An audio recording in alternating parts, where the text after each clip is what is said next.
Assalamualaikum warahmatullahi wabarakatuh. Selamat sore, bertemu lagi dengan Bu Sandra. Kali ini kita ada pada pertemuan pertama pada program sukses fisika kelas 10 semester genap.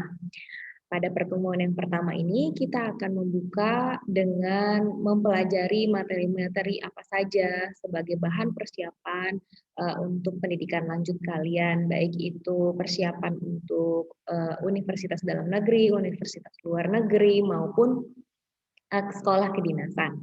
Baik, pada pertemuan yang pertama ini kita akan mempelajari khusus mengenai usaha dan energi. Pada pertemuan ini kita akan membahas mengenai usaha. Sebelum kita mulai, marilah bersama-sama kita berdoa terlebih dahulu. Berdoa dipersilakan.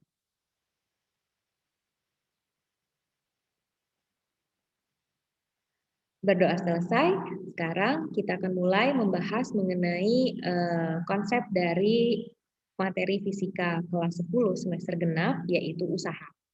Sebentar, Ibu share screen dulu. Oke.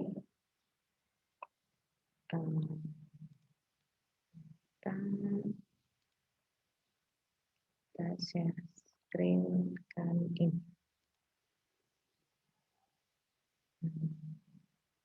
Ya, oke.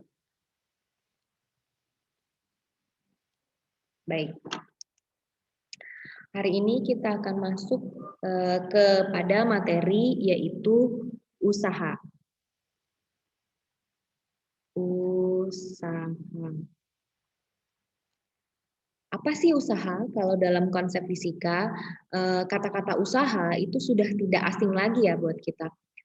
Kalau kita mau dapat nilai yang tinggi, ya kita usaha. Kalau kita mau mendapatkan sesuatu, kita pasti harus berusaha terlebih dahulu. Nah, apakah konsep usaha yang sering kita gunakan atau sering kita dengar itu akan sama dengan konsep usaha pada materi fisika? Berdasarkan konsep fisika, usaha itu adalah yang dinamakan dengan usaha itu adalah besarnya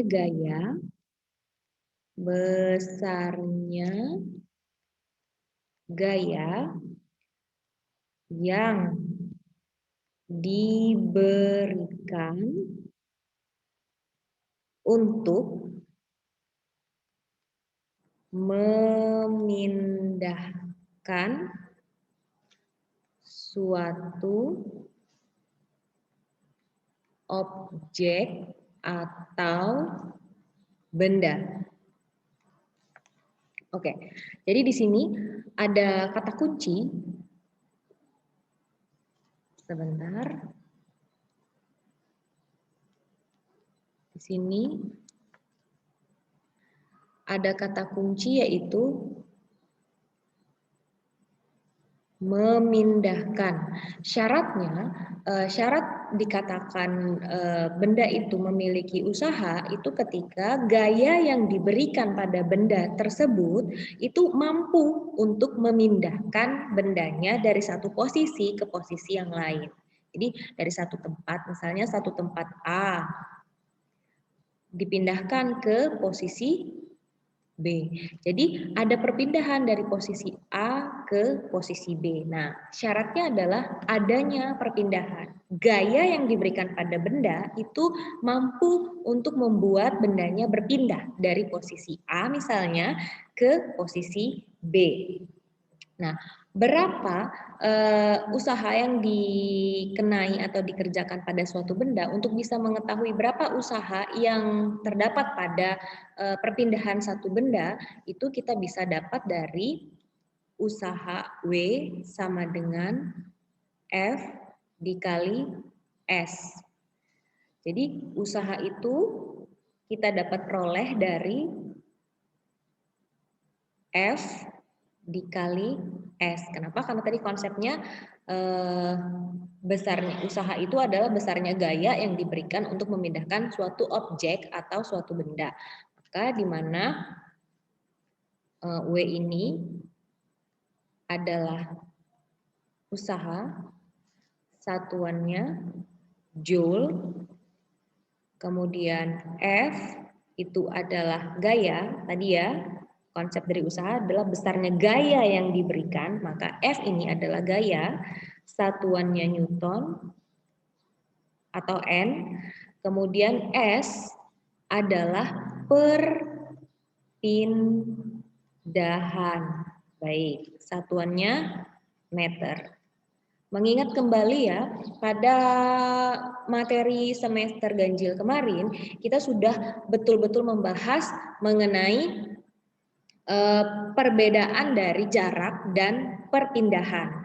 Kalau jarak, ketika kita ada di posisi A ke posisi B, kemudian kita balik lagi ke posisi A, maka kalau A dari B ini adalah 2 meter misalnya, maka perpindahan kita dari posisi A ke posisi B, jarak tempuh yang kita lakukan ketika kita bergerak dari posisi A ke posisi B, terus kita balik lagi ke posisi A, maka jaraknya adalah 2 meter ditambah 2 meter. Jaraknya sama dengan 4 meter. Tapi kalau kita awalnya berada pada posisi A, kemudian kita pindah bergerak ke posisi B, lalu kita pindah lagi, bergerak lagi ke posisi A, maka kita pindah tidak?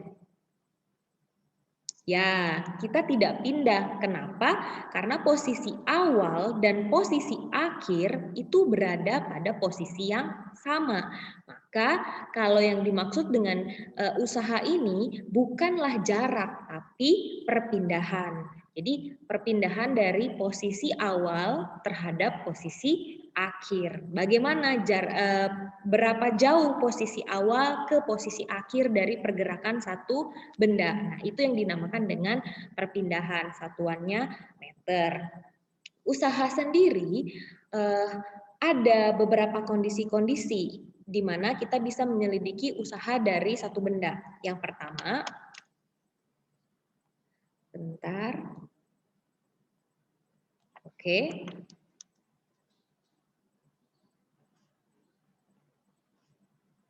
A, usaha, bentar. Usaha pada bidang datar. Maksudnya gimana? Usaha pada benda yang berada pada bidang yang datar. Misalnya ini, ada lantai. Anggap dia lurus ya. Ada lantai. Ini misalnya kita gambar, ini adalah lantai. Lantai rumah kita. Lantai kamar kalian. Lantai rumah kita. Lantai lah pokoknya ya. Kemudian di atas lantai itu kita letakkan sebuah box. Katakanlah nama boxnya adalah box A. Lalu si box ini kita tarik pakai tali.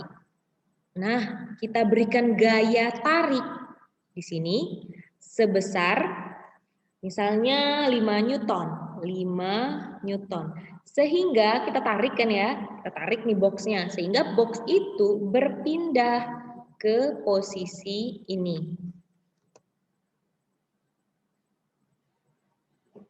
Nah, ini adalah box A, tapi ketika di sini dia ada di posisi A, kemudian di sini dia ada di posisi B. Nah, dari A ke B,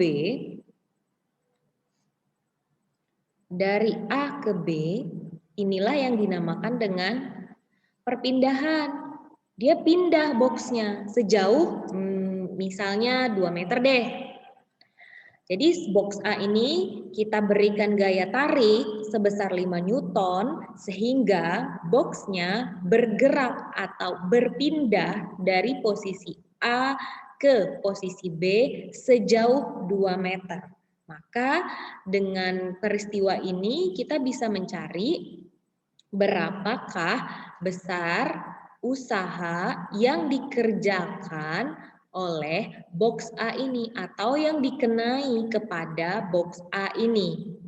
Maka tadi kita sudah tahu usaha itu adalah gaya yang diberikan dikali dengan perpindahan yang terjadi pada benda atau pada box. Maka W sama dengan S-nya 5 Newton dikali S-nya 2 meter. Sehingga usaha yang dikenai atau yang dikerjakan atau yang diberikan kepada box A itu sebesar 10 Joule. Bu, ada yang bilang Joule itu sama dengan Newton meter. Ya, sama dengan Newton meter. Oke. Gimana? Ini adalah bagian yang pertama, usaha pada bidang datar, ya. Jadi kalau benda berada pada bidang yang datar, kemudian dia ditarik dengan sebuah gaya sebesar 5 Newton sehingga bendanya berpindah ya tadi. Oke, sekarang kalau kita punya kondisi yang kedua. Nah, kondisi kedua ini sama, kita masih pakai di lantai yang sama, masih di lantai kamar kita, di ruangan yang sama. Kemudian kita masih pakai box A-nya masih sama. Oke, box A ini diletakkan di atas sebuah lantai. Kemudian boxnya kita tarik lagi seperti peristiwa yang pertama tadi. Tapi box A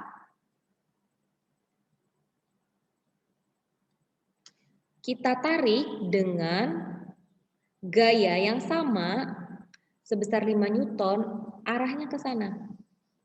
Kita tariknya kayak mainan kalian waktu masih kecil ya, atau mainan anak kecil, mobil-mobilan truk dan mobil-mobilan kecil, mobil-mobilan besar, kemudian diikatkan tali, kemudian talinya ditarik. Nah, dia talinya itu ditarik ke arah atas, membentuk sudut. Ini ada sudut yang terjadi ya, membentuk sudut. Misalnya kita kasih nama sudutnya alfa. Berapa gaya tarik yang diberikan? Sama deh, 5 Newton. Sehingga box A ini tadi pindah dari posisi A ke posisi B.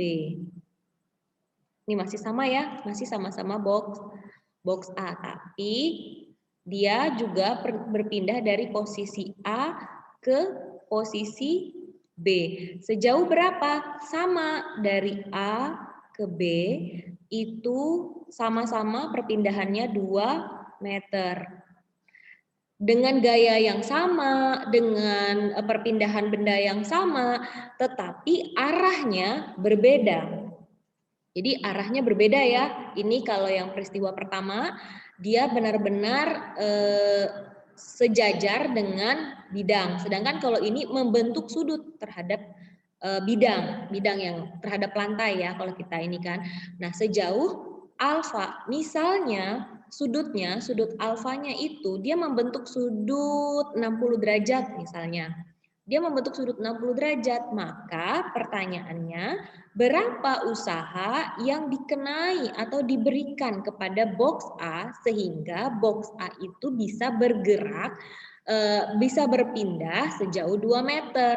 Nah, kita sudah tahu F-nya sama dengan 5 Newton. Nah, berdasarkan kita sudah pernah bahas tentang ini berkaitan dengan dalil Pitagoras, kita sudah pernah bahas ini di materi semester ganjil bagian vektor. Itu kalau misalnya kita ada segitiga nih, kita ada segitiga, bikinnya segitiga yang sama ya, sama gambar misalnya gini, segitiga misalnya P, Q, R, ada segitiga PQR, dia siku-siku di posisi Q, maka di sini ada sudut alfa, maka panjang PQ, panjang PR itu adalah, ini kan sudut nih, dia dekat dengan sudut, maka PR itu misalnya ini panjangnya A, ini panjangnya B, ini panjangnya C. Berarti PR itu A cos alfa. Panjangnya PR itu sama dengan A cos alfa. Nah, jadi sama dengan itu. Kalau yang ini gayanya yang sebesar 5 Newton tadi, maka gaya yang digunakan itu kita bisa tahu usaha yang dikerjakan pada box adalah W sama dengan F dikali cos alfa dikali S. Maka W sama dengan F-nya berapa? 5. Cos alfanya berapa? 60 derajat. Dikali perpindahannya 2 meter. Maka W sama dengan 5 dikali, ini agak ini ya, enggak terlalu jelas.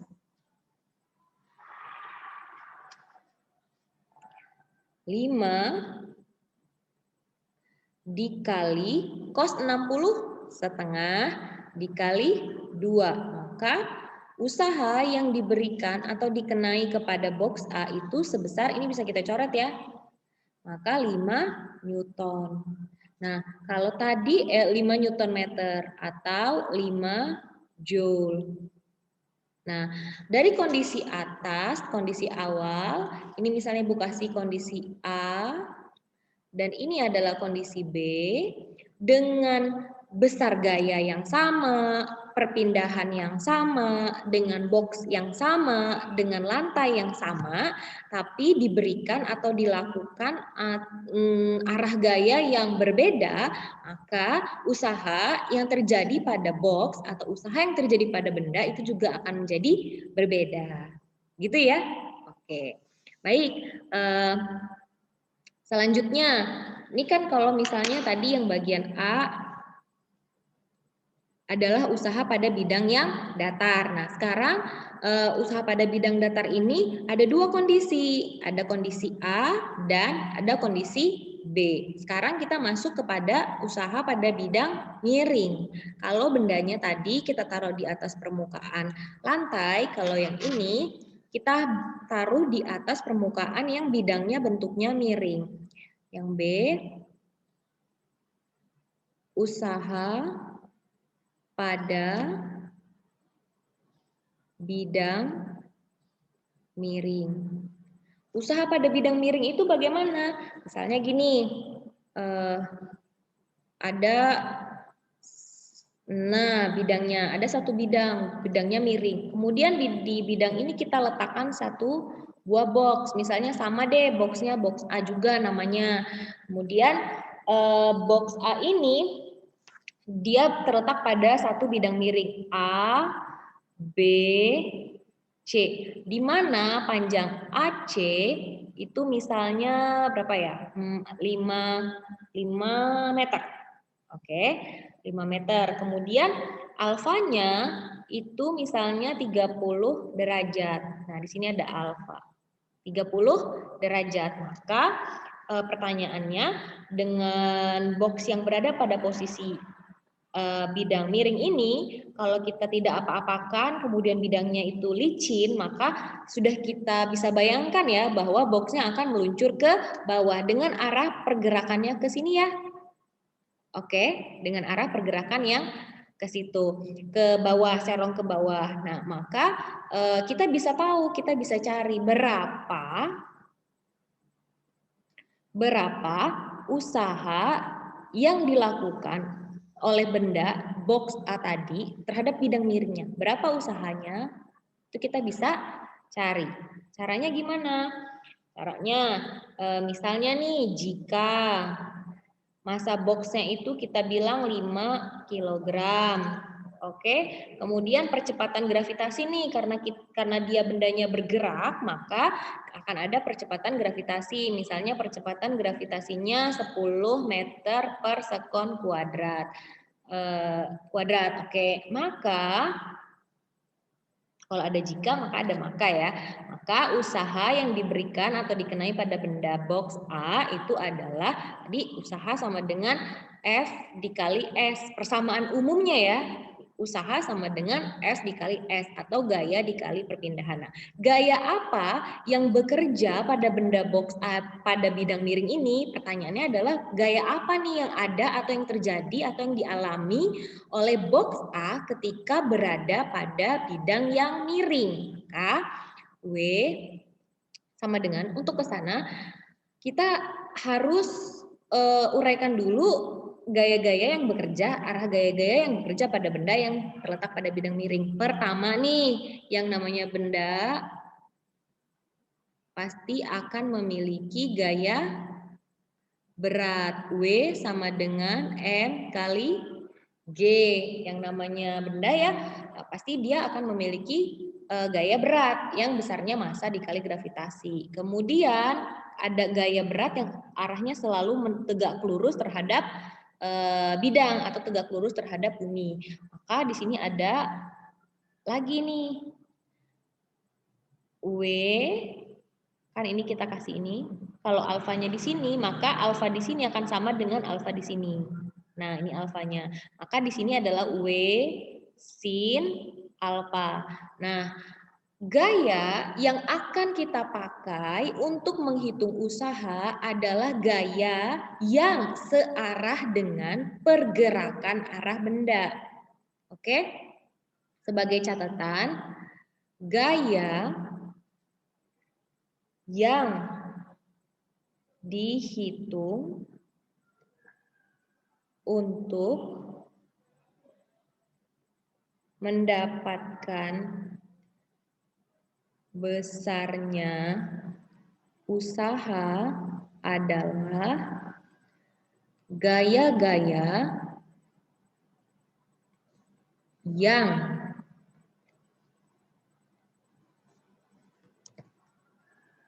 searah dengan gerak benda.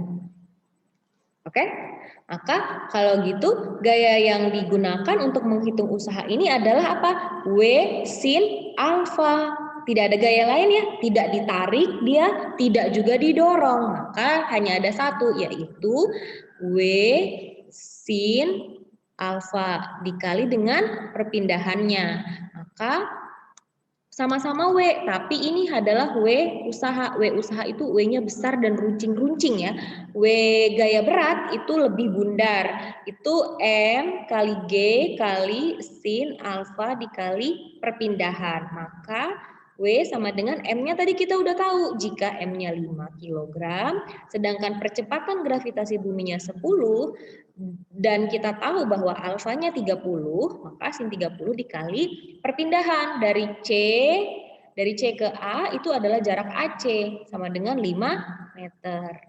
Maka W sama dengan 5 dikali 10 dikali sin 30 setengah ya, dikali 5. Ini bisa kita coret. Ini bagi 2 dapat 1, 10 dibagi 2 dapat 5. Berarti 5 kali 5 kali 5, maka kita bisa dapat W sama dengan 5 kali 5, 25. 25 kali 5 sebesar 125 Joule. Atau 125 Newton meter. Oke, jadi untuk dapat menghitung usaha, kita harus lihat dulu kondisinya. Bendanya berada pada bidang yang datar atau berada pada bidang yang miring. Jika bendanya berada pada bidang yang datar, maka kita harus lihat juga arah dari gayanya itu. Nah, ini tadi ya kita ulang lagi, usaha itu adalah besarnya gaya yang diberikan untuk memindahkan suatu objek atau benda. Kata kuncinya adalah memindahkan. Jadi kalau terjadi perpindahan, maka akan ada usaha. Tapi kalau bendanya tidak berpindah, maka usahanya tidak ada ya, atau sama dengan 0. Nah, usaha itu bisa kita dapat dari gaya dikali dengan perpindahan. Ini usaha pada bidang datar.